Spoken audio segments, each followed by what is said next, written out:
தனுசு ராசி அன்பர்களே, ராசிக்கு 8ஆம் வீட்டதிபதி தன் ராசிக்கு 3லும் தன்னுடைய ராசியாதிபதி 8ல் இருப்பது அவ்வளவு நன்மை அல்ல.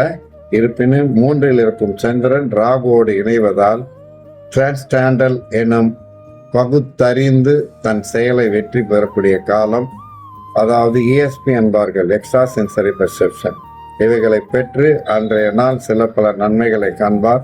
இருப்பினும் டென்ஷன், தன்னுடைய முழங்காலுக்கு கீழ் வலி, நெஞ்சில் சளி, தன் தாய் இடத்தில் டென்ஷன், இவைகளான வரக்கூடிய காலம். 5ஆம் இடத்தில், அதாவது தன்னுடைய ராசிக்கு 4ல் இருக்கும் குரு பகவான் தாயால் நன்மை இருப்பின் அவருக்கு சிறு சிறு உடல் உபாதைகள் தருவார்.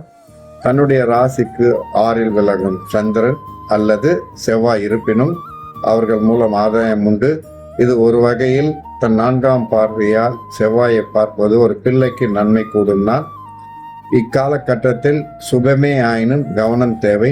உத்தியோகம் செய்யும் தன் மனைவி அல்லது கணவன்மார்கள் கவனமுடன் செயல்பட்டு வெற்றி பெறவும்.